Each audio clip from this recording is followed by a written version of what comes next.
హరి ఓం.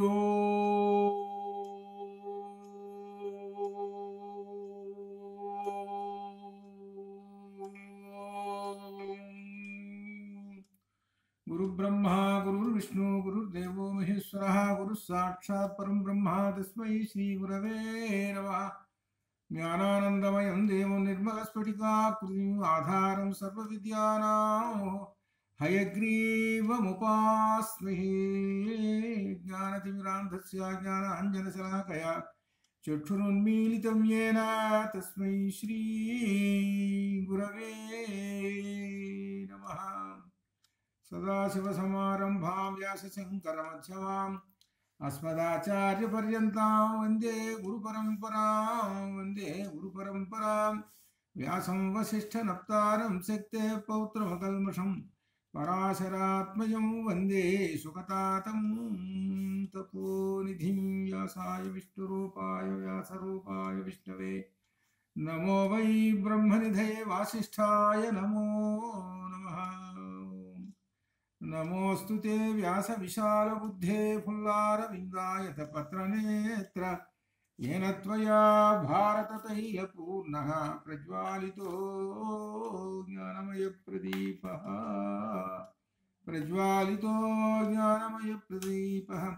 वरदिन्दुविकासमन्दहासां स्फुरदिन्दीवरलोचनाभिरामाम् अरविन्दसमानसुन्दरास्याम् अरविन्दासन सुंदरी उपासे. विश्वदर्पण दृश्यमान नगरी तुल्यं निजान्तर्गतं पश्यन्नात्मनिमायया बहिर्योद्भूतं यथा निद्रया यस्साक्षात् कुरुते प्रबोध समये स्वात्मानमेवाद्वयं तस्मै श्री गुरुमूर्तये नमः. इदं श्री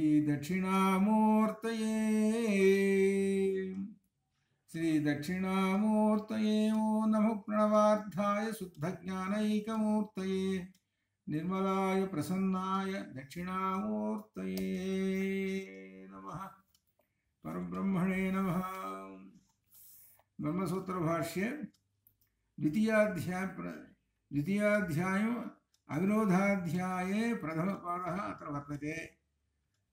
अयम् अस्मिन् दिने अधिकरणम् इतरव्यपदेशाधिकरणं वयम् अध्ययनं करिष्यामहे. अत्र सूत्रं पञ्चपञ्चाशत् अत्र सूत्रं क्रमसङ्ख्या. इतरव्यपदेशात् हिताकरणाय दोषप्रसक्तिः अत्र सूत्रः. अयं सूत्रः पूर्वपक्षसूत्रः. अत्र जीवात्मा परमात्मा ईश्वरः शारीरः इत्यादि शब्देषु समानार्थकेषु अत्र आत्मा वर्तते. किन्तु जीवात्मा लक्षणानि परमात्मा लक्षणानि भिन्न भिन्न अत्र अस्ति. तथा च जीवात्मा लक्षणानि कर्मबन्धनानि इत्यादि लक्षणानि अत्र अस्ति. जीवात्मा प्राप्नोति. किन्तु परमात्मा जीवात्मा लक्षणानि परमात्मा अपि प्राप्नोति इति संदेहः इति अयं पूर्वपक्षः. ఇక్కడ ఏం చెబుతున్నారంటే ఈ సూత్రంలో జీవాత్మ పరమాత్మ ఈశ్వరః అని ఈ శబ్దాలు ఉన్నాయి. ఈ శబ్దాలలో పరమాత్మని జీవాత్మగా చాలా చోట్ల చెప్పిన సందర్భాలు, పరబ్రహ్మగా అనగా భేదం లేకుండా చెప్పినట్లుగా కొన్ని సందర్భాలు ఉన్నాయి. జీవుడు అన్నప్పుడు పరమాత్మ అన్నాడు, ఈశ్వర అన్నాడు. అట్లా ఈ విధంగా మనకు ఉపనిషత్తుల్లో కొన్ని వాక్యాలు కనబడుతున్నాయి. కాబట్టి మరి జీవాత్మకి ఉన్నటువంటి కర్మబంధనాలు లక్షణాలు ఉన్నాయి కదా, జీవాత్మకి ఉన్నాయి కదా. అంటే అతడు చేసినటువంటి కర్మల వలన మరల శరీరాన్ని పొందుతున్నాడు కదా. ఈ సుకృత దుష్కృతౌ ఉభే సుకృత దుష్కృతౌ ఆ జీవాత్మ సుకృత దుష్కృతములు రెండును అనుభవిస్తున్నాడు కదా. మరి అట్లయితే ఆయన అనుభవిస్తుంటే రెండు ఒకటన్నప్పుడు బ్రహ్మము కూడా అంతే కదా.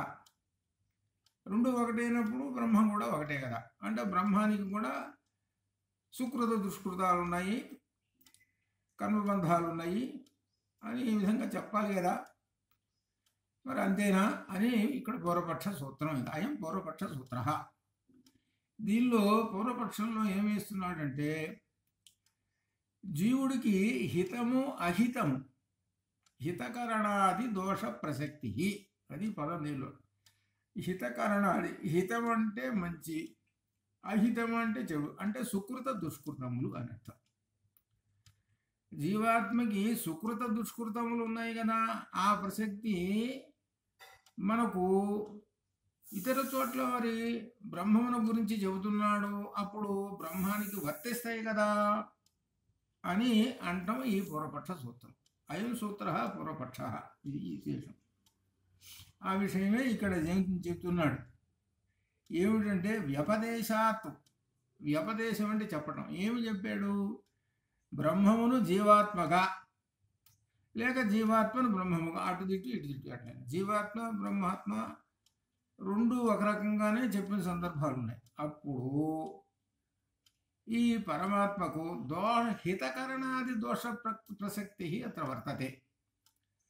హితకరణాది, హితకరణ ఆది, హితము అంటే మేలు, అంటే సుకృతములు, ఆది మొదలైనటువంటి, ఆది అనే మాట వేశాడు కాబట్టి అంటే సుకృత దుష్కృతములు, ఈ ప్రసక్తి అనేటువంటి దోషాలు, అంటే సుకృత దుష్కృతాలు అనేటువంటి దోషాలు పరమాత్మకు పరబ్రహ్మమునకు వర్తిస్తాయి కదా. కాబట్టి జగత్తుకు బ్రహ్మము కారణము, ఈ వాదమును మాత్రం ఆక్షేపం. నువ్వేం చెబుతున్నావు? మొట్టమొదట జన్మాద్యస్య యతః అని ఒక సూత్రం చెప్పావు. దానిలో ఏం చెప్పావు? ఈ బ్రహ్మము, అయం బ్రహ్మ జగత్కారణం, ఈ బ్రహ్మము జగత్కారణము అని చెప్పావు. జగత్కారణము, జగత్తు మొత్తానికి ఆయనే కారణం అండి, ఆయనే సృష్టి చేస్తున్నాడు అని చెప్పావు. సరే, బాగానే ఉంది.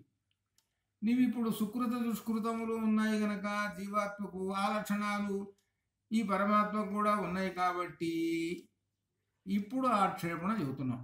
జగత్తుని ఎట్లా సృష్టిస్తాడు, ఎట్లా చెప్పు. నీకు కర్మబంధాలు ఉన్నాయి కాబట్టి నువ్వు జగత్తుని ఎట్లా సృష్టిస్తావు? ఇది ఇక్కడ పెద్ద ప్రశ్న పట్టుకున్నాడు. ఇది పూర్వపక్షం ఇక్కడ. ఎందుకంటే మనకు ఇందులో ఉపనిషత్తుల్లో అక్కడక్కడ వాక్యాలు ఉన్నాయి. ఆ వాక్యాల సందర్భాలలో జీవాత్మ అని అర్థాలు వస్తున్నాయి. మరి ఇప్పుడు ఏం చెబుతావు చెప్పు అని అంటున్నాడు. ఇది పూర్వపక్ష సూత్రం. ఇది సూత్రమే పూర్వపక్ష సూత్రం. ఇది దీనికి ఇక్కడ దీనిలో ఏం చెబుతున్నాడంటే బ్రహ్మమునకు జీవాత్మకు ఎటువంటి భేదం లేదు కదా. మరి జీవాత్మ లోకంలో జన్మ జరా మృత్యువులను అనుభవిస్తున్నాడు కదా జీవుడు. ఇద్దరికీ భేదం లేనప్పుడు, ఇద్దరికీ భేదం లేదన్నావు, అటువంటిప్పుడు జీవుడు అనుభవిస్తున్నాడు కదా. జీవుడు జన్మలు తీసుకుంటున్నాడు, జర వార్ధక్యం తీసుకుంటున్నాడు, మృత్యు అన్నీ తీసుకుంటున్నాడు. అటువంటిప్పుడు బ్రహ్మమును కూడా ఉన్నాయి కదా. అటువంటిప్పుడు ఈ బ్రహ్మ జగత్ కారణమని ఎలా అంటాం? అది ఇక్కడ పూర్వపక్ష, గట్టి పూర్వపక్ష వేసింది. మహాన్ పూర్వపక్ష. దీనికి అసలు ఏం చెబుతున్నారు? దీనిలో ఈ పూర్వపక్షానికి, అసలు ఈ పూర్వపక్షం వేయడానికి కొన్ని ఉదాహరణలు చెబుతున్నాడు. ఉపనిషత్తుల్లో ఉన్న భాగాలు తీసుకున్నాడు. మొట్టమొదటి ఛాందోగ్య ఉపనిషత్తు తీసుకుంటున్నాడు. స ఆత్మా తత్వమసి శ్వేతకేతో, ఇక్కడ అసలు పట్టుకున్నాడు. ఇక్కడ తత్వమసి అనేటువంటిది ఏమిటి? మహావాక్యం. అందులో దీనిలో ఏం చెబుతున్నాడు? స ఆత్మా తత్వమసి శ్వేతకేతో, సహ ఆత్మ, ఆ ఆత్మ అనగా ఆ జీవుడు, తత్వం అసి, అది సహ ఆ జీవుడు, ఆ జీవుడైనటువంటి ఆత్మ అనగా జీవాత్మ, తత్ త్వం అసి, తత్తు ఆ బ్రహ్మ రూపంలో, త్వం నీవే అయి అసి ఉన్నావు, అది చెబుతున్నాడు. ఇక్కడ తత్ త్వమసిలో తత్ అనే పదం చూశాను, అది పట్టుకోవాలి. దానికి ముందు పదం పట్టుకోవాలి, సా ఆత్మ పట్టుకోవాలి. సా ఆత్మ అంటే ఆ జీవుడు, తత్ ఆ బ్రహ్మమే, త్వం అసి అయి ఉన్నావు. అది ఇక్కడ దిక్కాడు. ఆ జీవుడే తత్ ఆ బ్రహ్మమై నీలో ఉన్నాడు అని చెప్పాడు. ఇక్కడ మనకి ఇక్కడ కఠోపనిషత్తులో ఉన్నటువంటి మనకు మంత్రం ఒకటి గుర్తుకొస్తుంటుంది. ఇక్కడ ఏమన్నాడు? ఆ జీవాత్మయే పరమాత్మగా నీలో ఉన్నాడు అని అంటున్నాడు. కఠోపనిషత్తులో వృతం పిబంతో సుకృతం దుష్కృతం ఛాయాతపో వదంతి అని ఆ విధంగా చెప్పాడు కదా. వృతం పిబంతౌ అని చెప్పాడు. ఆ కర్మఫలాలను పిబంతో ఇద్దరు తాగుతున్నారు. పిబంతో ద్వివచనం వేశాడు. ద్వివచనం వేశాడంటే ఇద్దరు తాగుతున్నారు అని అంటే పరమాత్మ కూడా తాగుతున్నాడు అనమాట. అంతేగా మరి, పరమాత్మ కూడా తాగుతున్నాడు, జీవాత్మ తాగుతున్నాడు, సరే పరమాత్మ కూడా తాగుతున్నాడు, ద్వివచనం వేశాడు. అది ఎలా కనపడుతున్నదయ్యా నాకు అని అంటే ఆ దోషం పోవటానికి అక్కడ మంత్రంలో ఛాయాతపౌ అని మాట వేసేసాడు. దాంతో అక్కడ దోషం పోయింది. ఛాయాతపౌ అని అంటే నీడ వెలుగు, నీడ వెలుగు కాబట్టి అక్కడ ఉన్న వస్తువు ఒకటే. అప్పుడు వస్తువు ఒకటే, రెండు కాదు. కాబట్టి ఒకటే ఉన్నది. ఆ ఒకటే ఏమిటయ్యా అంటే పరమాత్మ. ఆ పరమాత్మ యొక్క ఛాయే జీవాత్మరా అక్కడ. కాబట్టి అది నువ్వు చూడాలంటే బుద్ధి అనేటువంటి గుహలో ప్రవేశించు. ఆ గుహ చీకటిగా ఉంటుంది. ఆ చీకటిలో ప్రవేశించాలి అంటే నీకు బ్యాటరీ లైట్ కావాలి. ఆ బ్యాటరీ లైట్ ఏమిటో తెలుసిన? జ్ఞానజ్యోతి. ఆ జ్ఞానజ్యోతి అనే బ్యాటరీ లైట్ పట్టుకో, లోపలికి పో. అక్కడికి పోగానే ఒక్కడే కనపడతాడు, ఏకమేవ ద్వితీయం బ్రహ్మ. అది అక్కడ కఠోపనిషత్తు. ఆ కఠోపనిషత్తులో ఉన్నట్టు దాన్ని కూడా పట్టుకుంటున్నాడు ఇక్కడ అని. అంటే జీవాత్మ పరమాత్మ ఉన్నారు, ఇద్దరు తాగుతున్నారండి అన్నాడు. కానీ తర్వాత విషయం వదిలేసేసాడు. కాబట్టి పరమాత్మ కూడా కర్మబంధాలు అనుభవిస్తున్నాడని కదా అర్థం అక్కడ. అట్లనే ఇక్కడ స ఆత్మ తత్వమసి శ్వేతకేతో. ఆ జీవాత్మయే పరమాత్మగా త్వం అసి నీవు అయి ఉన్నావు అని చెప్తున్నాడు. ఇక రెండు తైత్తీర్యంలోకి వచ్చాడు. తత్తు సృష్ట్వా తదేవ అనుప్రావిశతు. తత్తు సృష్ట్వా, తత్తు సృష్ట్వా, తత్తు దానిని సృష్ట్వా సృష్టించి, తత్ ఏవ, తత్ ఏవ దానిలోనే అనుప్రావిశత్తు అనే ప్రవేశించెను. అనగా తత్ సృష్ట్వా ఆ బ్రహ్మము ఈ జగత్తును సృష్ట్వా సృష్టించి, తత్ అంటే బ్రహ్మము, ఆ బ్రహ్మము ఈ జగత్తును సృష్టించి, తదేవ ప్రావిశత్తు తానే అందులో ప్రవేశించాడు అని చెప్తున్నాడు. అనగా అర్థం ఏమిటి? జగత్తును సృష్టించాడంటే ఈ శరీరాన్ని సృష్టించాడు, సరే. మరి శరీరాన్ని సృష్టించి తానే ప్రవేశించాడు అనగా శరీరంలో లోపలిపై కూర్చున్నాడు. అంటే ఈ శరీరం ఎటువంటిది అంటే వికారాలు ఉన్నటువంటి శరీరం కదా. వికారాలు అంటే ఏమిటో 6 వికారాలు. 6 వికారాలు ఏమిటి? పుడుతుంటుంది, పెరుగుతుంటుంది, పరిణామం చెందుతుంటుంది, చివరికి నశ్యతే. ఇట్లా 6 వికారాలు ఉన్నాయి. అటువంటి వికారాలు ఉన్నటువంటి శరీరంలోకి ఈ బ్రహ్మము ప్రవేశించాడు. మరి బ్రహ్మమునకు ఎటువంటి వికారాలు లేవు కదా. మరి వికారాలు ఉన్నటువంటి శరీరంలో ప్రవేశించాడు. ప్రవేశించి ఈయన జీవాత్మగా కూర్చున్నాడు. అంటే జీవాత్మ లక్షణాలు ఈయన పొందాడు. జీవాత్మ లక్షణాలు ఏమిటయ్యారంటే కర్మబంధాలను అనుభవించడం అని కూడా ఇక్కడ పట్టుకుంటున్నాడు. ఇక్కడ చెప్పేది ఏంటి? చివరికి పరమాత్మకి కర్మబంధాలు ఉన్నాయి కదా, అది ఆక్షేపణ. ఇది అసలు ఇక్కడ పట్టుకుంటేది అది.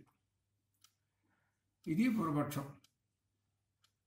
అయిపోయిన తర్వాత ఇక 3 చాందోగ్యంలోకి వెళ్తున్నాడు. అనేన జీవేన ఆత్మనా, అనేన జీవేన ఆత్మనా అనుప్రవిశ్య నామరూపే వ్యాకరవాణి. అనేనంటే ఈ జీవేన అంటే ఈ శరీరంలో, అనేనంటే ఈ శరీర ఈ జీవునిలో లేక ఈ శరీరంలో ప్రవేశించి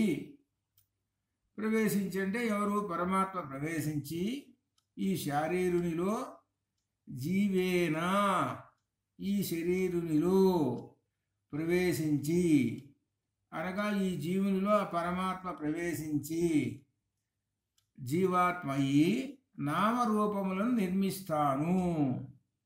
కనుక దీనిని బట్టి కూడా శారీరుడు బ్రహ్మము కంటే వేరు కాదు. అంటే లోపల ప్రవేశించాడు, జీవుల్లో ఆత్మ ప్రవేశించి ఈ నామరూపములన్నీ కూడా ఈ జగత్తు అంతా కూడా నిర్మిస్తున్నాడు అని చెబుతున్నాడు. కాబట్టి బ్రహ్మము కంటే వేరు కాదండి అని చెప్పటం. చివరికి ఏంటయ్యానండి చెప్పేది? ఆ బ్రహ్మమే జీవాత్మ అని తేల్చి చెప్పటం. ఆయన ఈ ఉపనిషత్తులు కొన్ని తీసుకొని చెబుతున్నాడు. బ్రహ్మము కంటే వేరు కాదండి, ఆ బ్రహ్మమే నామరూపములతో జీవులలో ప్రవేశించింది. నామరూపములతో బ్రహ్మము అంటే కొన్ని వస్తువులు ఉన్నాయి. ఆ మట్టితో కొండ చేశాం, ఆ కొండకి నామము కొండ, రూపం అంటే ఒక వస్తువు. అట్లా మనిషి, ఆ మనుషుల్లో వీడు మనిషి ఒక పేరు, ఆ మనిషికి ఒక పేరు, ఆ పేరు ఉన్నటువంటి ఆ మనిషిలో ఏం చేరాడు, ఇంకొక మనిషిలో చేరాడు, ఇంకొక మనిషిలో చేరాడు. ఇట్లా పరమాత్మ అనేక మంది ఈ మనుషుల్లో చేరి ఈ పరమాత్మ అనేక రూపములు నామరూపములు జీవాత్మగా పొందుతున్నాడు కదా. అది ఈ పరమాత్మ లోపల ప్రవేశించి జీవాత్మగా ప్రవేశించి అనేక నామరూపాలు తీసుకుంటున్నాడు. అసలు పరమాత్మ అక్కడే కదా. అందుకనే మనం ఈ స్థావర జంగమంలో ఉన్నటువంటి అనేకమైనటువంటి ఉన్నాయే ఇవన్నీ కూడా పరమాత్మ స్వరూపము అని సర్వం కల్పితం బ్రహ్మ అని చెప్పుకున్నాం. కానీ ఇక్కడ ఏమంటున్నాడంటే ప్రతి వస్తువులోనూ ఆ జీవాత్మ ఉన్నాడు కదా. ఇక్కడో జీవాత్మ అక్కడో జీవాత్మ అనేటువంటిది ఉన్నాడు కదా అంటున్నాడు. జీవాత్మ ఉన్నాడంటే పరమాత్మ ఉన్నట్టే కదా. ఆ పరమాత్మ వివిధ రూపాలలో ఉన్నాడు కదా. ఒకచోట హిమాలయ పర్వత రూపంలో ఉన్నాడు, ఒకచోట గంగానది రూపంలో ఉన్నాడు. కాబట్టి రకరకాల రూపాలలో ఉన్నాడు. కానీ మీరేం చెబుతున్నారు? బ్రహ్మమునకు ఒకటే అని చెబుతున్నారు, కానీ వివిధ రూపాల్లో ఉన్నాడు. ఇలా ప్రశ్నలు వేస్తున్నాడు. ఈ ప్రశ్నలకి సమాధానము, ఈ ప్రశ్నలు ఇంకా వేస్తున్నాడు. ఇంక ఇదంతా పూర్వపక్ష సూత్రం. ఇంకా చెబుతున్నాడు, శారీరునికి ఈ జీవాత్మకు సృష్టికర్తృత్వము రాగా తాను స్వతంత్రుడై జరామరణములనే పాశములను స్వయంగా తనంతట తాను నిర్మించుకుంటున్నాడనే భావము కలుగుతుంటుంది. ఈ జీవాత్మ ఈ శరీరుడు ఉన్నాడు కదా, వీడు జరామరణాలు ఇవన్నీ పొందుతూ ఉంటుంటాడు అని చెబుతున్నాడు. ఇక్కడ ఒక ఉదాహరణ చెబుతున్నాడు, ఒక పోలిక. మనకి ఉపమానం పోలిక చెబితే తొందరగా అర్థమవుతుంది. ఏంటయ్యానంటే మాయావి అంటే ఒక మ్యాజిక్ చేసేవాడు. ఆ మ్యాజిక్ చేసేవాడు తన ఇష్ట ప్రకారము సృజించిన మాయను తన ఇష్ట ప్రకారమే ఉపసంహరించుకుంటాడు. ఇప్పుడు ఇది మనం ఈ మ్యాజిక్ చూస్తుంటాం. ఎక్కువగా ఈ మ్యాజిక్ పిల్లల ముందు చేస్తుంటారు. స్కూళ్ళకు వచ్చి ఆ మ్యాజిక్ చేసేవాడు ఏం చూపిస్తాడంటే ఒక చిన్న వస్తువు చూపిస్తాడు, ఏదో ఒక గ్లాస్ చూపిస్తాడు. ఇదిగో చూడండి రా, ఈ గ్లాస్ అంతా ఖాళీగా ఉంది అని అంటాడు. అని చెప్పి ఆ గ్లాస్ బోర్లిస్తాడు. ఇట్లా ఖాళీ గ్లాస్ రా, ఇదిగో బోర్లి ఇక్కడ. అవునండి అవునండి అంటారు పిల్లలు. ఆ తర్వాత ఆ గ్లాసుని పైకి తీసేట చూపిస్తాడు, దానిలో పూలు కనపడతాయి. పిల్లలందరూ ఆశ్చర్యపోతారు. పిల్లలందరూ ఆశ్చర్యపోయి అరే ఖాళీ గ్లాసులు పూలు ఎట్టొచ్చినాయి, ఇది మ్యాజిక్. అయితే ఇక్కడ ఈ మ్యాజిక్ వాడు ఎట్లా చేశాడు అనేది వాడికి తెలుసు. ఈ మ్యాజిక్ ఎట్ట చేశాడో, ఈ మాయ ఎట్ట చేశాడో వాడికి తెలుసు, పిల్లలకి తెలియదు. ఇక్కడ పిల్లలకి తెలియదంటే అర్థం ఏమిటనమాట?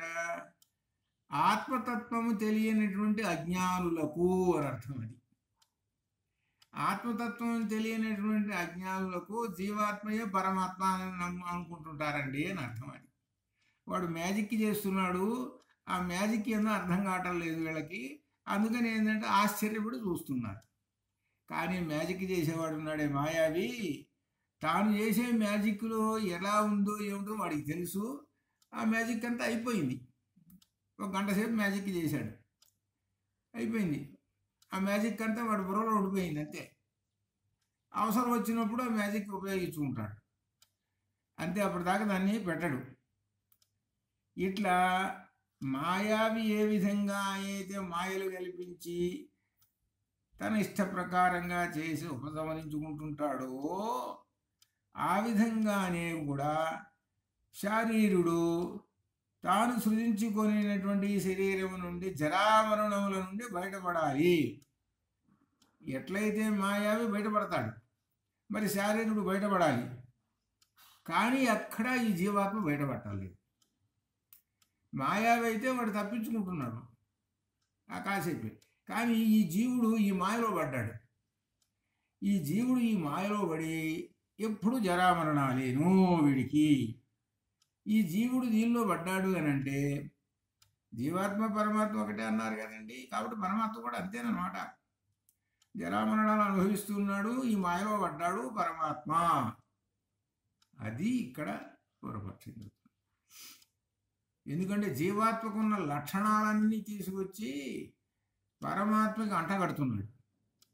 ఎందుకంటే మీరే చెప్పారు కదండి, స ఆత్మ తత్వమసి శ్వేతకేతో అని చెప్పావుగా, నువ్వే చెప్పావుగా. స ఆత్మ తత్వమసి శ్వేతకేతో అని చెప్పావు కదా నువ్వే. ఇంకా నేను కొత్తగా ఏం చెబుతున్నానా, నువ్వే చెప్పావు కదా. ఆ దాని ప్రకారంగా నేను అంటున్నాను, ఇది పూర్వపక్ష సూత్రం అంటున్నాడు. అయితే ఇక్కడ సర్వశక్తివంతమైన బ్రహ్మమునకు, బ్రహ్మం అంటే ఆ పరమాత్మ సర్వశక్తివంతుడు, దుఃఖభాజనము అహితము అయిన ఈ జగత్తును ఎందుకు సృష్టించుకుంటాడు? ఆ బ్రహ్మము అసలు ఈ జగత్ అంటేనే అంత దుఃఖాలతోటి ఉంటాయి, కష్టాలు ఈ జగత్తులో. అహితము అదే మాట మనకు సూత్రంలో హితకరణాని అనే మాట వేశాడు. హితము మేలు, అహితము దుఃఖం. అటువంటి జగత్తును ఈ బ్రహ్మము ఎందుకు సృష్టించుకుంటాడు? కనుక జగత్తు బ్రహ్మకత్వం అనడంలో అహితం కలుగుతున్నది కదా. కాబట్టి ఆ బ్రహ్మము ఈ కష్టములతో కూడినటువంటి జగత్తును ఎందుకు నిర్మిస్తాడండి ఆయన? ఆయనకేం అవసరం? జగత్తును ఆ కష్టాలు పడాలన్న అవసరమే ఉంది. ఎందుకు నిర్మిస్తాడు ఆయన? ఆయన నిర్మించడు, ఈ జగత్తును ఆయన నిర్మించడు. కాబట్టి జగత్తును నిర్మించడంలో అహితము మేలు కాదు, మంచిది కాదు అంటే అర్థం సరైనది కాదు. కాబట్టి బ్రహ్మము ఈ జగత్తును సృష్టించడం లేదు. జగత్తును ఈ బ్రహ్మము సృష్టించడం లేదు. కాబట్టి ఆ బ్రహ్మమునకు హిత క్రియాదులు ప్రత్యక్షంగా కనబడటం లేదు.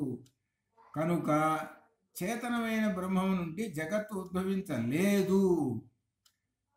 బ్రహ్మము చేతనం అన్నాడండి, చేతనం కాబట్టే ఉద్భవిస్తున్నది అని చెప్పారు. ఎందుకంటే ప్రధానంలో వచ్చేటప్పటికి ఆ ప్రధానం వాళ్ళు, సాంఖ్యం వాళ్ళు అసలు మా సాంఖ్యమేనండి ప్రధానమండి జగత్తును సృష్టిస్తున్నది అన్నారు. అప్పుడు ఏమన్నాం మనం, మీ జడం, అది మీ ప్రధానం జడం, దానికి చేతనం లేదయ్యా, ఎట్లా సృష్టిస్తుంది? కాబట్టి చేతనమైన బ్రహ్మమే సృష్టిస్తుంది. కానీ అక్కడ వాళ్ళని తోసిపుచ్చేసాం, సాంఖ్యాన్ని పక్కన పెట్టేశాం.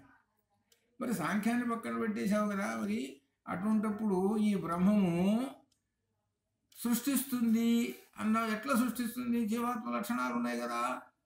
అనగా బ్రహ్మమునకు కర్తృత్వ లక్షణాలు ఉన్నాయన్నమాట. కర్తృత్వం బ్రహ్మమునకు ఈ హితము అహితము ఇవన్నీ ఉన్నాయన్నమాట. జీవాత్మకు ఉండే లక్షణాలన్నీ ఉన్నాయన్నమాట.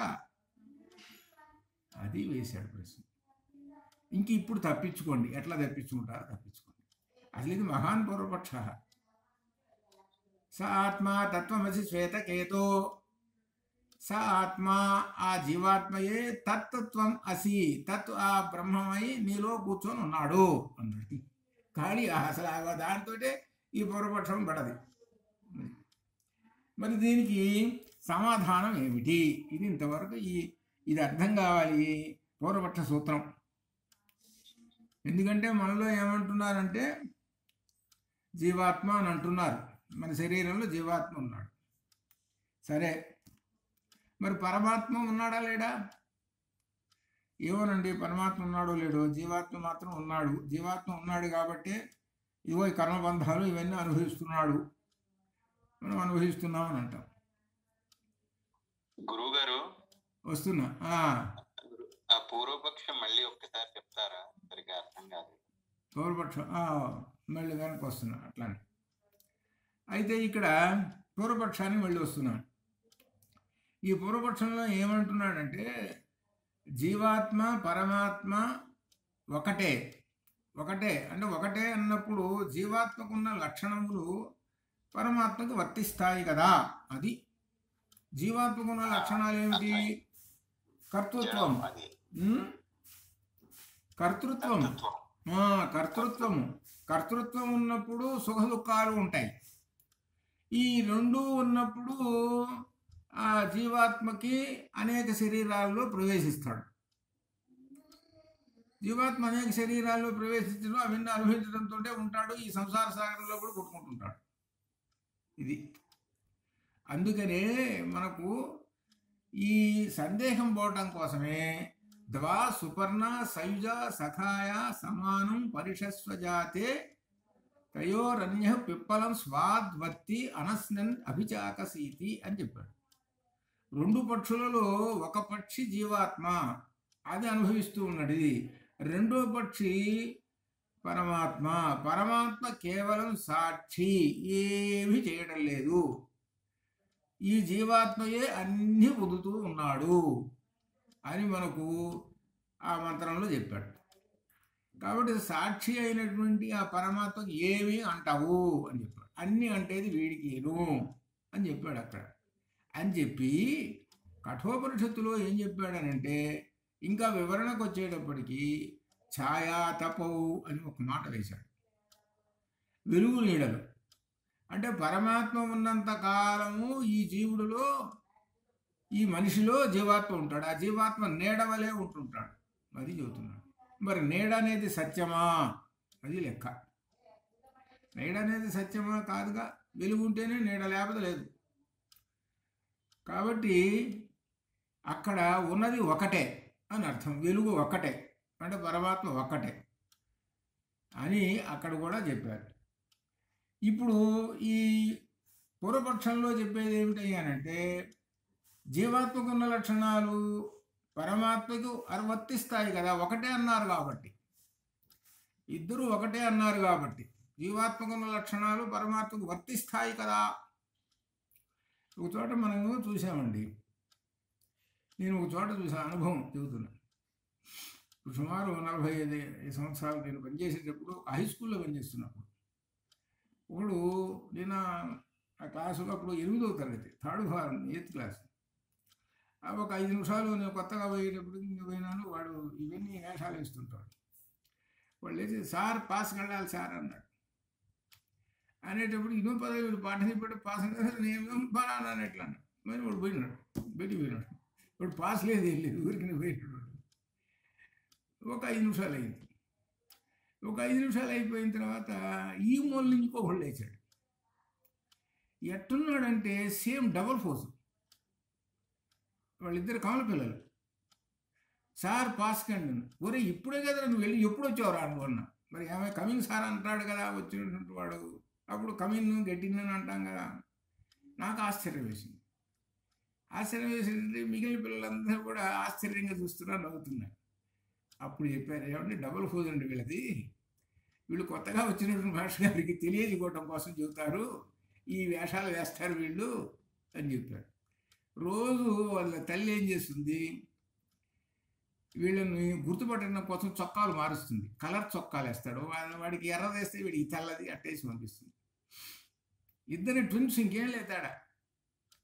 కానీ తెలివితేటలు వచ్చేసరికి మళ్ళీ తేడా వచ్చేసింది. ఇక్కడ అర్థమైందా? ఇప్పుడు పరమాత్మ జీవాత్మ అర్థమైందా? నాకు నిజంగా నేను చూసినటువంటి, నేను అనుభవించినటువంటిది అనమాట. తెలివితేటలోకి వచ్చేటప్పటికి సర్వజ్ఞత కించిజ్ఞత, అది సర్వజ్ఞత కించిజ్ఞత అది. కానీ ఇద్దరికి డబుల్ హోదే. ఇప్పుడు అది సుమారు 1971లో సంగతి. 71లో సంగతి ఇది. అదే అనమాట అది. అట్లా ఉంటాయన్నమాట. ఉదాహరణ ఎందుకంటే మనం ఇవన్నీ చదువుకుంటుంటే మనకు ఒక ఉదాహరణగా ఈ జగత్తులో కూడా కొన్ని కనపడుతుంటాయి. ఈ భావాన్ని అక్కడ మనం అటాచ్ చేసుకుంటాం అన్నమాట. అది కాబట్టి జీవాత్మకు ఉన్నటువంటివి హితము అహితము అనేటువంటి రెండు కూడా పరమాత్మకి వర్తిస్తాయి కదా అని పూర్వపక్షం. అంతే, తేల్చలేదు ఇంకా. ఇది తేల్చలేదు పూర్వపక్షం. వాడు పూర్వపక్షం వేసి కూర్చున్నాడు. ఇంకా నీ చేత ఓ ఓ అని ఒప్పిస్తున్నాడు. జీవాత్మ లక్షణాలు పరమాత్మకు ఉన్నాయి కాబట్టి పరమాత్మ కూడా కర్తృత్వం ఉన్నది, ఆ పరమాత్మ కూడా సుఖదుఖాలు గ్రహించాలి, అవన్నీ ఉండాల్సిందేను అని నీ చేత అనిపించేసాడు. అనిపించేసేటప్పుడు కాబట్టి నువ్వేమనుకుంటున్నావు? జీవాత్మ పరమాత్మ అభేదం కాబట్టి ఆ పరమాత్మ అనేటువంటి ఆయన ఈ జగత్తును సృష్టిస్తాడా? మరి జీవాత్మ సృష్టించలేడు అనుకున్నావు కదా. మరి పరమాత్మ సృష్టిస్తాడు, పరమాత్మ సృష్టించలేడు. మరి మొట్టమొదటి సూత్రం ఏం చెప్పావు? జన్మాద్య చేతహారం ఏం చెప్పావు? పరమాత్మ సృష్టిస్తున్నాడని చెప్పావుగా. మరి పరమాత్మ సృష్టిస్తాడా? మరి ఈ కర్మలు ఇవన్నీ ఉంటుంటాడు కాబట్టి ఈ హితము అహితము జీవాత్మకు ఉంటే అవన్నీ వినకూడదు అనమాట అన్నాడు. ఇక ఈ పూర్వపక్షం వేసి కూర్చున్నాడు. ఇక సమాధానం చెప్పాలి, సిద్ధాంతం చెప్పాలి. ఈ సిద్ధాంతం చెప్పాల్సి వచ్చేటప్పటికి తర్వాత సూత్రాన్ని వెళ్ళిపోయినాడు. ఇక్కడ వస్తున్నది. ఇక్కడ ఏం చెబుతున్నాడు? సిద్ధాంతాన్ని ప్రతిపాదిస్తున్నాడు. ఇక్కడ ఒక విశేషమైనటువంటిది మీకు చెబుతాను. మీకు ఏమిటనంటే పూర్వపక్షం అనేటువంటిది ఏమిటి, దీని సంగతి ఏమిటి అనేటువంటిది పూర్వపక్షం. దీనిలో పూర్వపక్షం అనేటువంటిది మనం సహజంగా ఆక్షేపణ అనే దానిలో చెబుతాం. ఇది 5 రకాలుగా ఉంటుంది. ఏమిటంటే 5 రకాలు: విషయైవ పూర్వపక్ష తథోత్తరం. ఆ పూర్వపక్షాన్ని ఉత్తరం అంటే సమాధానం, దాని సిద్ధాంతం అంటారు. సంగతిశ్చ ఇది పంచాంగం శాస్త్రే అధికరణం స్మృతం.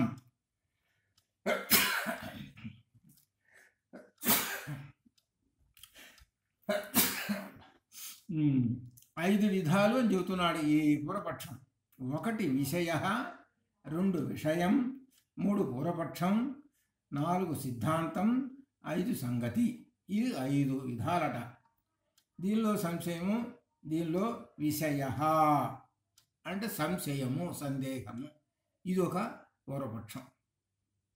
2 విషయం అంటే అత్యంత ప్రధానమైనటువంటి విషయాన్ని చెబుతుంటే అది విషయముట, అత్యంత ప్రధానమైనది. తర్వాత పూర్వపక్ష అంటే ఆక్షేపణ అర్థం అనమాట. పూర్వపక్షం అంటే ఆక్షేపణ చేస్తున్నాం అని అర్థం. తర్వాత దానికి ఉత్తరం, దానికి సమాధానం, దాన్ని సిద్ధాంతం అంటారు.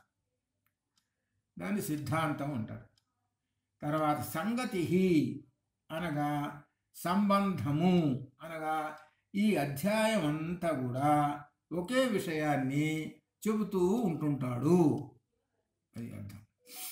ఒక విషయాన్ని జనరల్గా చెప్పేస్తుంటుంటాడు అనమాట. ఏది ఆ పార్ట్లో చెబుతున్నాడు అనమాట. ఆ పార్ట్లో చెప్పేటువంటి ఒక పార్ట్ తీసుకుని చెబుతున్నాడు అనుకోండి, ఆ పార్ట్లో ఒక విషయాన్ని ఉంటుంది, మరో విషయాన్ని చేర్చడు అని అర్థం. అది ఇట్లా 5 రకాలుగా పూర్వపక్షం ఉంటుంది అని చెబుతున్నాడు. దాని ప్రకారంగా ఇక్కడ ఏంటనమాట, ఆక్షేపణ చేశాడు 155వ సూత్రంలో. 156లో సమాధానం చెబుతున్నాడు. ఈ సమాధానం ఏం చెబుతా? అధికంతు భేద నిర్దేశాత్, అధికంతు భేద నిర్దేశాత్. తు అనేటువంటి అక్షరం గల సూత్రంలో వస్తే ఏమర్థం వస్తుందంటే పూర్వపక్షాన్ని నిరాకరిస్తున్నాము అని జనరల్ అర్థం. అది తు అని వస్తే సహజంగా తు అంటే కానీ అనే అర్థంలో చెప్పుకుంటాం. కానీ ఇక్కడ ఈ సూత్రాలలో ఎక్కడైనా తు కనుక వచ్చిందంటే పూర్వపక్షాన్ని కొట్టేసేస్తున్నాడు అని అర్థం. అది తిరస్కరిస్తున్నాడు అని అర్థం. పూర్వపక్షాన్ని ఏంటి? భేద నిర్దేశాత్, భిన్నత్వమును నిర్దేశించడం వలన. ఏమిటి భిన్నత్వం?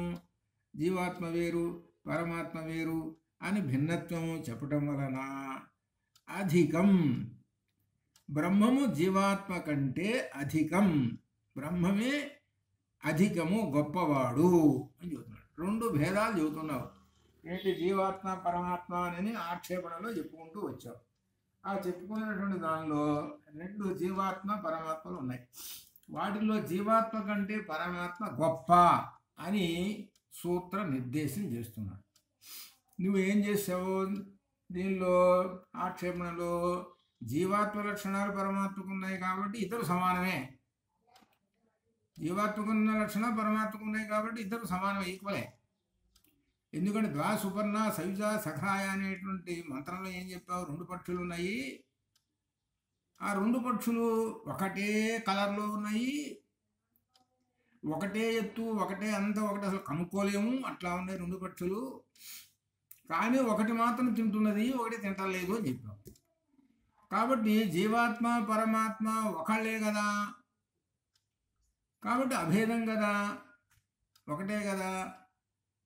కాబట్టి ఆ జీవాత్మ లక్షణాలు పరమాత్మ కూడా ఉంటాయి కదా అనేటువంటి భావం చెప్పుకుంటూ వచ్చాం. కానీ ఇక్కడ జీవాత్మ పరమాత్మ అనేటువంటి విషయంలో రెండు పదాలు తీసుకున్నావు. తీసుకున్న దానిలో జీవాత్మ కంటే పరమాత్మ అధికము, అది ముందు తెలుసుకోవాలా. ఇది పూర్వపక్షము అన్ని కొట్టిపారేశాడు. అది నువ్వు చెబుతున్నావే జీవాత్మ పరమాత్మ ఒకటే అభిన్నమని చెబుతున్నావు. కాదు. ఎందుకంటే అభిన్నాలు ఎట్టే చెబుతావండి?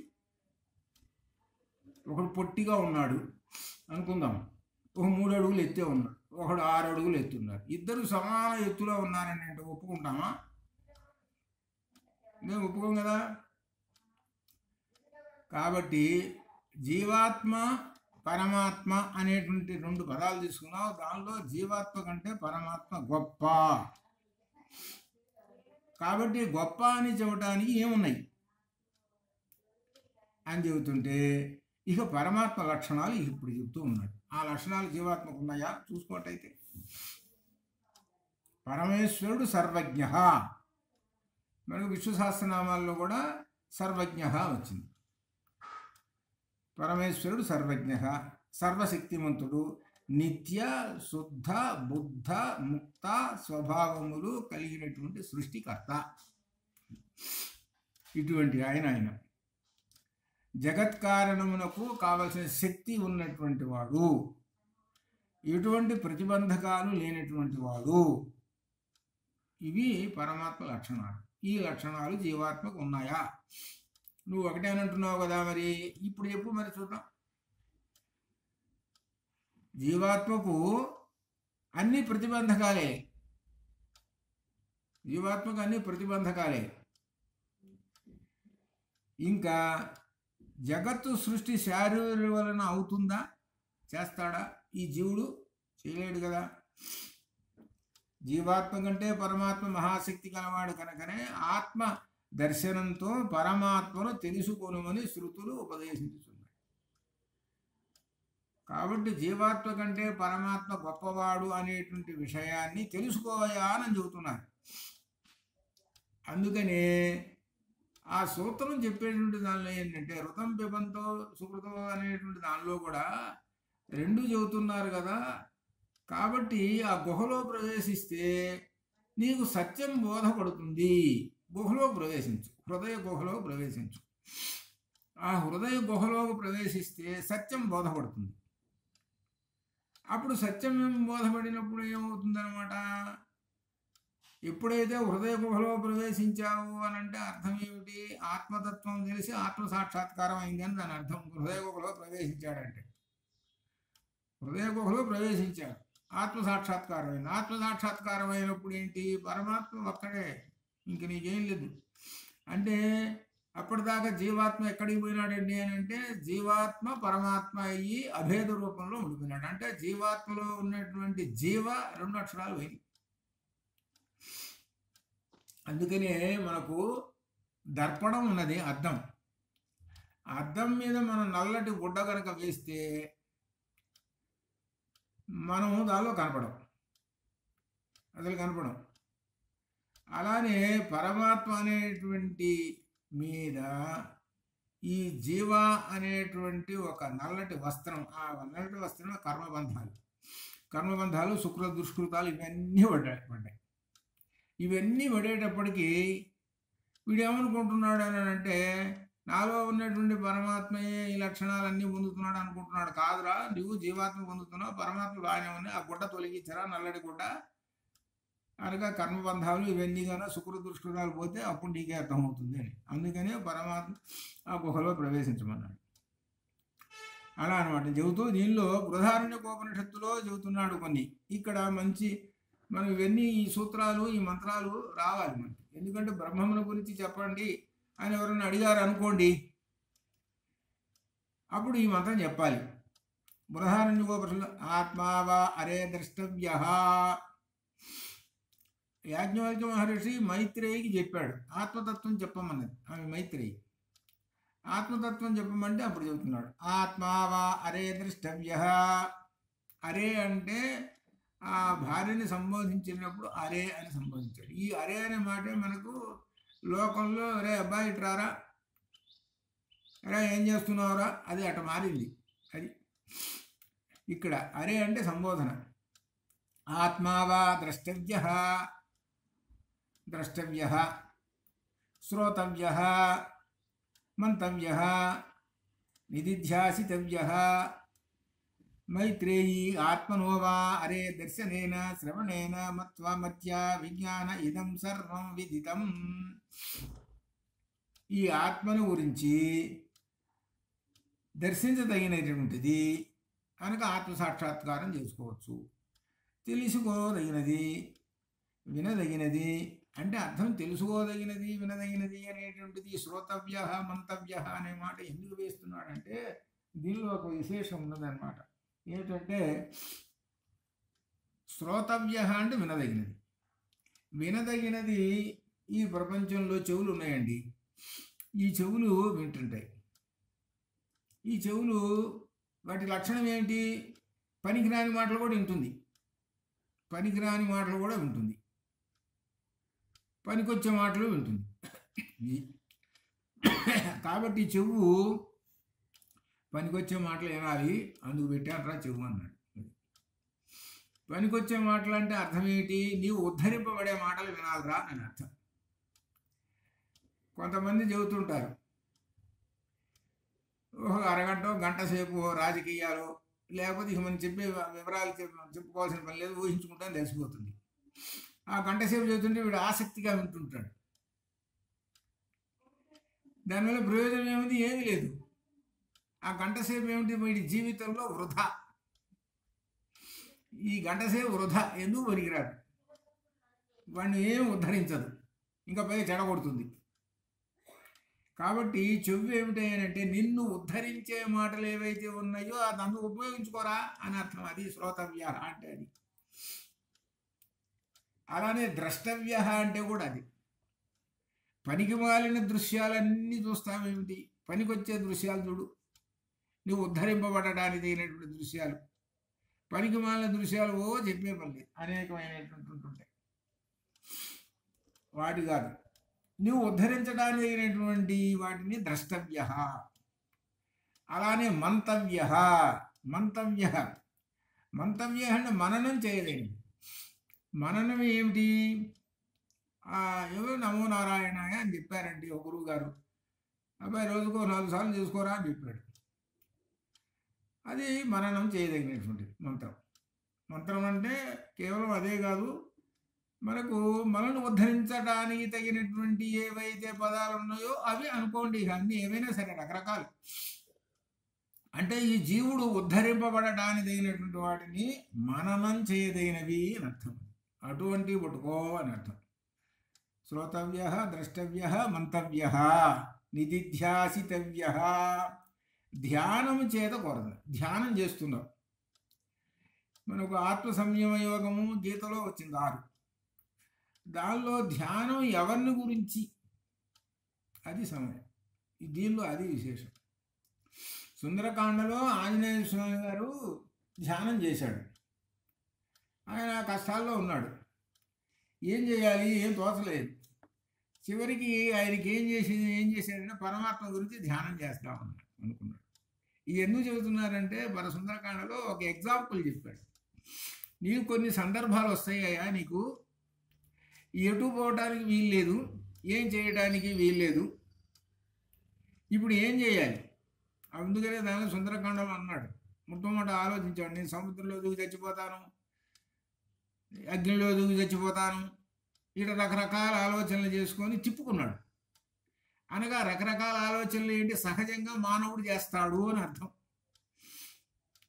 అందువలన ఆయన చదువుకున్నవాడు గనక, గురువు దగ్గర చదువుకున్నాడు గనక, అనగా ఆ జ్ఞానం ఉంది గనక ధ్యానంలోకి మనం పరమాత్మ గురించి ధ్యానం చేద్దాము, పరమాత్మ ఏం చెబుతాడో చూద్దాం అని ఆయన సుందరకాండలో ధ్యానంలో కూర్చున్నాడు. నమోస్తు రామాయ అది రైట్. నమోస్తు రామాయ అది రామాయణంలో ప్రధానమైనటువంటి శ్లోకం అది ఒక్కటే. మిగిలినవి చాలా ఉన్నాయి అనుకోండి. అది పరమాత్మ ధ్యానము. ఆ పరమాత్మ ధ్యానంలో ముగ్గురు కనపడ్డారు. సీతారామ లక్ష్మణులు ముగ్గురు అంటే విశిష్టాద్వైతం, అనగా జీవుడు, ప్రకృతి, పరమాత్మ ముగ్గురు కనపడ్డారు. నమోస్తు రామాయ సలక్ష్మణాయ అని చెప్పాడు. సార్ తర్వాత అందరికీ అర్థం అయిపోయిన తర్వాత కార్యక్రమం పూర్తి చేశాడు. సరే, ఇది నిధిధ్యాసితవ్య. ఇది అనగా ఏమిటనమాట? ధ్యానము చేయతగినటువంటిదండి అని అర్థం. ఆ ధ్యానము చేయదగినటువంటిది ఏమిటి అని అంటే, మా ధ్యానం చేయదగినటువంటిది అని అంటే పరమాత్మ ధ్యానము అని అర్థం. దాని గురించి ధ్యానం చేయి, ఆలోచన చేయి, కానీ పనికి మాలిన వాటి గురించి చేస్తున్నామే. చూడండి, ప్రస్తుత కాలంలో కొంతమంది ఎలా ఆసక్తి చూపిస్తుంటారో పెద్దవాళ్ళు. చాలామంది పెద్దవాళ్ళని చూద్దాం, సరే పిల్లల సంగతి పక్కన పెట్టేద్దాం. నీవు ఆలయానికి వచ్చావు, ఆలయానికి వచ్చినప్పుడు ఆ 10 నిమిషాలు కూర్చున్నంతసేపు పరమాత్మ ధ్యానంలో ఉన్నావా? ప్రశ్న వేసుకో. 10 నిమిషాలలో 9 నిమిషాలు పనికి మాలిన మాటలు మాట్లాడావు, 1 నిమిషం ప్రసాదం కోసం. అది ఇక్కడ వేషం. అది చిన్న టిఫిన్ వేసుకొని పోదాం. ఒకసారి చూశాను, 4 ఉన్నారు, ప్రసాదం పెట్టే టయాన్ని 40 మంది చేరారు. ఆ ప్రసాదం కాస్త డొప్పల్లో తీసుకున్నారు, కనీసం 1 నిమిషం కూడా కూర్చోలేదు. 1 నిమిషం కానీ మాయమైపోయినాడు. ఇది అంటే అక్కడ ఆలయం ఎందుకుంది అని అంటే నిధిధ్యాసితవ్య. అది కాబట్టి ఆ ధర్మాన్ని కూడా పాటించలేదు. అందుకని అదే చెబుతున్నాడు అనమాట ఇది. కాబట్టి ఆ పరమాత్మను గురించి ధ్యానము చేయాలి అని చెబుతున్నాడు. చెబుతూ మైత్రేయి ఆత్మనోవా అరే దర్శనేన శ్రవణేన మధ్య. కాబట్టి ఈ లక్షణాలు చెప్పాం. ఈ లక్షణాలతోటి ఆత్మను తెలుసుకొని, ఈ ఆత్మయే ఏమిటనమాట తెలుసుకొని, వీటి చేత తెలుసుకొని సర్వము ఈ ఆత్మయే ఇదం సర్వం విజ్ఞానేన మధ్య తెలుసుకొని, విజ్ఞాన ఇదం విజ్ఞానం, ఈ విజ్ఞానం మత్వ తెలుసుకొని సర్వం సమస్తము విదితం తెలిసిపోతుంది. నువ్వు ఇట్లాగా తెలుసుకుంటే ఈ జగత్తంతా అర్థమైపోతుంది అని చెబుతున్నారు. ఇవి చెయ్యి అని చెబుతున్నారు. ఈ లక్షణాలు అని యాజ్ఞవల్కుడు మైత్రేయి చెప్పాడు. ఈ మైత్రేయి చెప్పాడు. సరే, అంతవరకు మనం ఇక్కడ తీసుకున్నారనమాట. ఇది తీసుకొని శరీర ఆత్మ ప్రాజ్ఞేన ఆత్మ నా అన్యారూఢ. ఈ స్థూల దేహంలో జీవుడు ప్రజ్ఞానకరమకు పరమాత్మని అధిష్ఠింపబడిన వాడై శబ్దం చేస్తూ వెళ్ళురు అని చెప్పారు. ఈ పరమాత్మలో ఈ స్థూల దేహం ఉంది, మనకి శరీరం, 6 అడుగుల శరీరం ఒకటి ఉంది. ఆ శరీరంలో జీవుడు పరమాత్మచే అధిష్ఠింపబడిన వాడై పరమాత్మ తీసుకొచ్చి కూర్చోబెట్టాడు. అరే నువ్వు ఈ శరీరంలో కూర్చోరా అన్నాడు. నీ కర్మబంధముల వలన, నీవు చేసుకున్నటువంటి కర్మల వలన ఈ శరీరం నీకు తగినటువంటిది. ఒక్కోటి మానవ శరీరం వస్తుంది. మానవ శరీరంలో కూడా ఉత్తమ శరీరాలు ఉన్నాయి. మానవులే అందరూ, దానిలో ఉత్తమ శరీరం ఉన్నది. ఆ శరీరంలో కూర్చోబెట్టాడు. ఎవరు? ఆ పరమాత్మ కూర్చోబెట్టాడు. ఆ అధిష్ఠింపబడిన శబ్దం చేస్తూ వెళ్ళును. ఆ కూర్చోబెట్టి ఆయన వెళ్ళాడు. ఈ శబ్దం అనేటువంటిది ఏమిటి? ఇక్కడ దీనిలో ఓంకార శబ్దం. ఆ పరమాత్మ ఓంకార శబ్దం. ఇక్కడ మనం చాలా చోట్ల ఈ పరమాత్మ లేక బ్రహ్మం అనేటువంటి విషయాలు వచ్చినప్పుడు బ్రహ్మము ఎట్లా ఉంటాడండి లేక పరమాత్మ ఎట్లా ఉంటాడని అంటే ఆయనకు ఒక వాచకం ఉంది. వాచకం అంటే పేరు. సహజంగా మరి బ్రహ్మానికి పేరు లేదు కదండి. అవును, లేదు. వాచకం అంటే ఏంటంటే చెప్పుకోవాలి, మరి ఎట్లా అని ఏదో ఒక గుర్తుండాలి. అది ఏమిటి అంటే ఒక సౌండ్. ఇంగ్లీష్లో సౌండ్ అన్నారు, సంస్కృతంలో శబ్దము అన్నారు, లేక ధ్వని అన్నారు, ఓం అని అన్నారు. ఓం ఏమిటి దానిలో అని అంటే అర్థం ఏంటంటే ధ్వని, అంతే. ఆ ధ్వనియే బ్రహ్మము అన్నాడు. ఆ ధ్వని ఉన్నదే, ఓం అనేటువంటి ధ్వని ఉన్నదే, ఆ ధ్వనిలో నుంచే సమస్త జగత్తు పుట్టుకొని వచ్చింది. అది సప్తకోటి మహామంత్రాలు పుట్టినయి, సమస్త లోకాలు పుట్టినయి, అది ఆ ధ్వనిలో నుంచే. ఆ ధ్వనిని వాచకం అంటే ఒక శబ్దంతో ఒక మాటతో చెప్పాలి గుర్తు కోసం.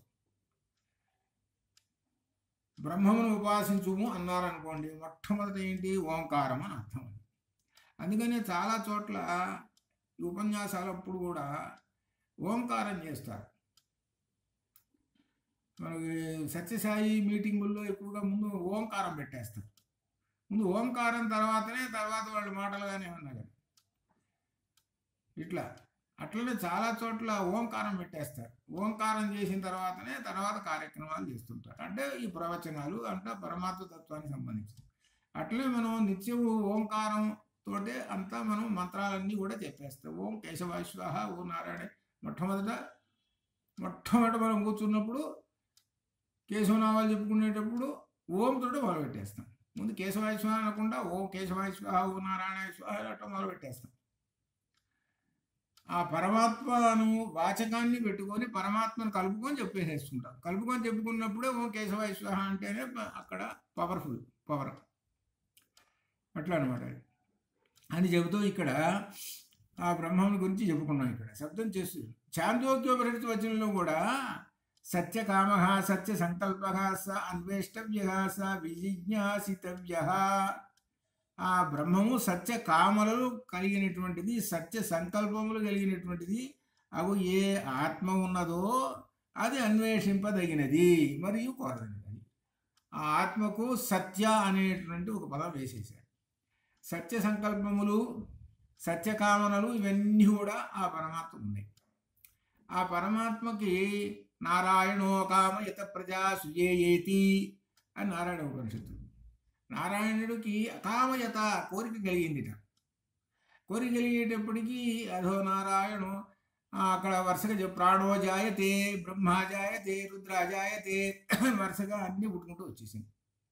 అనగా అర్థం ఏంటనమాట, ఆయనకి సత్య సంకల్పములు, సత్యకామనలు ఇవన్నీ ఆయనకు ఉన్నాయి కాబట్టి అవన్నీ ఈ జగత్తు సృష్టింపబడుతూ ఉన్నది. సత సౌమ్య తదా సంపన్నో భవతి. మనిషి నిద్రిస్తున్నాడండి. ఆ నిద్రిస్తున్నప్పుడు సత్తులో విలీనం అయ్యే ఉంటాడు. మనిషి బాగా గాఢ నిద్ర 6 గంటల సేపు నిద్రపోయినాడు. ఆ నిద్రపోయినంతసేపు వాడికి ఏం తెలుస్తుంది? ఏమీ తెలియదు. వాడికి అసలు ఏమీ తెలియదు. బయట ఏ సౌండ్స్ వచ్చినా కానీ ఆ సౌండ్లు చెవులకు లోపలికి పోవు, ఏమీ పోవు. నిద్రపోతూ ఉంటాడు. 6 గంటలు అయిపోయింది, లేస్తాడు. ఈ నిద్రపోతున్నప్పుడు లోపల ఆత్మ చూసుకోండి, అదే చాలామంది గ్రహించాల్సినటువంటి. ఈ నిద్రపోతున్నప్పుడు ఈ ప్రపంచాన్ని మర్చిపోయినాము. ఈ ప్రపంచాన్ని మర్చిపోయి తనకున్నటువంటి ఏవో ఉన్నాయి అనుకోండి, కోట్లు ఆస్తి అనుకుందాం కాసేపు. అవన్నీ నిద్రపోతున్నప్పుడు ఎక్కడికి పోయినాయి అసలు? ఆ జాగ్రత్తగా ఉన్నప్పుడు, అనగా జాగ్రత్త అవస్థలో ఉన్నప్పుడు వాటిని వెంట తిరుగుతూ వాటిని జాగ్రత్త చేసుకుంటూ దీంతో పడి ఉంటాడు. నిద్రపోతున్నాడు, అప్పుడు ఏమైపోయింది? ఇవన్నీ ఎక్కడికి పోయినాయి? మొత్తం ఈ ఆలోచనలు ఇవన్నీ ఎక్కడికి పోయినాయి? శుభ్రంగా నిద్రపోతున్నాడు. అంటే ఈ జీవుడు ఆ ఆత్మలో లీనమై ఉన్నాడు. ఆత్మ ఈ శరీరాన్ని రక్షిస్తూ కూర్చొని ఉన్నది. ఈ ఆత్మ శరీరాన్ని రక్షిస్తూ ఉన్నది. ఒక్కోసారి వాడు మంచం మీద బాగా నిద్రపోతుంటాడు. మంచం మీద నుంచి కొన్ని సందర్భాలు వింటుంటాం. టాక్ మన దొర్లి కింద పడ్డాడు. కింద పడినా లేచాడా? వీడు నిద్రపోతున్నాడు. నిద్రపోయి అంతా అయిపోయిన తర్వాత ఏం చూసి ఏంది మంచం మీద మంచమే అక్కడ ఉంది, నేనేమో ఈ మూలన ఉన్నానే అని అనిపిస్తుంది. ఇట్లా సందర్భాలు కూడా కొన్ని కొన్ని ఉంటాయి. అట్లా ఈ విధంగా అప్పుడు ఏమిటనమాట, సత్తులో విలీనమైపోతుంది. మనిషి చూస్తున్నప్పుడు సత్తులో సమస్తమైనటువంటి ఆ మనస్సు, బుద్ధి, ఆత్మ ఇటువంటి ఏవైతే ఉన్నాయో అన్నీ విలీనమై లోపల కూర్చొని ఉంటాయి. ఆత్మ రక్షిస్తూ కూర్చొని ఉంటుంది. వాడికి ఎంతైతే ఆయుర్దాయం ఉందో అంతవరకు ఆత్మ రక్షిస్తూ కూర్చో. తత్వమసి, తత్వం అసి, ఆ పరమాత్మ నీవే అయి ఉన్నావు అనే అభేదము వినపడుతున్నది. అభేదం దీనిలో తత్వం అసి, తత్తు ఆ బ్రహ్మమే, త్వం నీవు అయి ఉన్నావు అనగా అభేదము. నీవు అంటే జీవుడు, జీవుడు నీవుడు అంటే జీవుడు, త్వం అంటే నీవు, తత్తు ఆ బ్రహ్మమే అయి ఉన్నావు, నీవే అయి ఉన్నావు అనే అభేదం కనబడుతున్నది. భేదము అభేదం రెండు. కాబట్టి ఇక్కడ అభేద లక్షణాలు చూసుకోవయా. ఒకటే నీలో ఉన్నటువంటి ఆ జీవుడే బ్రహ్మము అని చెబుతున్నాడు. అంతేగాని ఆ జీవుడి లక్షణాలు ఇవన్నీ ఉన్నాయి, జీవుడి యొక్క లక్షణం బ్రహ్మానికి ఉన్నాయని కాదు అర్థము, అది తెలుసుకో అని చెప్పాడు. అది చెప్పి దీనిలో ఇక్కడ భేదము అభేదము రెండు, అభేదము అని నిర్దేశింపబడుతున్నది కదా. ఒకటే అని అంటే ఘటాకాశము, మహదాకాశము దానికి ఉదాహరణ చెప్పాడు. నీవు ఘటాకాశం, నీవు ఘటాకాశం. ఈ ఘటము ఎప్పుడో పగిలిపోయింది. పగిలిపోగానే నీలో ఉన్న ఆత్మ ఏవైతే ఉన్నదో, నీవు జీవాత్మ ఉన్నదనుకున్నావు కదా, మరి జీవాత్మ ఎక్కడికి పోయినాడు? మహదాకాశంలో పరమాత్మ కలిసిపోయినాడు. అనగా జీలో ఉన్నటువంటి జీవాత్మ ఉన్నాడే, ఆ జీవాత్మ అనేటువంటి వాడు ఒక శూన్యం. ఆ శూన్యమే కదా ఘటంలో ఉండేటువంటిది. ఆ శూన్యమే అక్కడ పరమాత్మ ఉన్నాడు, అక్కడే కలిసిపోయినాడు. అక్కడే ఎప్పుడైతే ఘటం పగిలిపోయిందో వెంటనే మహదాకాశము ప్రత్యక్షం అయిపోయింది. మహదాకాశం ప్రత్యక్షమైంది, ఆ మహదాకాశంలో వెళ్ళిపోయినాడు. అంటే అందుకనే మనకు జీవన్ముక్తి అంటుంటారు చూడండి. జీవన్ముక్తి అంటే ఇక్కడ బతికుండగానే ఈ భూమి మీదనే వీడు ముక్తి పొందుతుంటాడు. అంటే జీవుడుగా ఇక్కడ ఉన్నప్పుడే, ఈ మనిషే ఉన్నప్పుడు ఈ జీవుడు ముక్తి పొందుతాడు ఈ భూలోకంలో, పైన ఈ భూమి మీద ఉన్నప్పుడే. ఇది మనకు ఫలాధ్యాయంలో వస్తుంది. వీళ్ళు ఎవరు పొందుతారు జీవన్ముక్తి అనేటువంటిది, బ్రహ్మవేత్తలు ఎలా పొందుతారు, వీళ్ళు ఎలా పొందుతారు అనేటువంటి దానిలో వివరణలు అక్కడ వస్తాయి. అంతవరకు శుభం భవతు. మళ్ళీ దీనిలో ఇంకా కొన్ని విశేషాలతోటి బాగా అర్థమయ్యేటట్టు మనకు 157వ సూత్రంలో కూడా చెబుతున్నాడు దీనికి ఉదాహరణలు. అంతవరకు శుభం భవతు. రేపు మరలా మనం చూద్దాము. అంతవరకు ఓం పూర్ణమదః పూర్ణమిదం పూర్ణాత్ పూర్ణముదచ్యతే పూర్ణస్య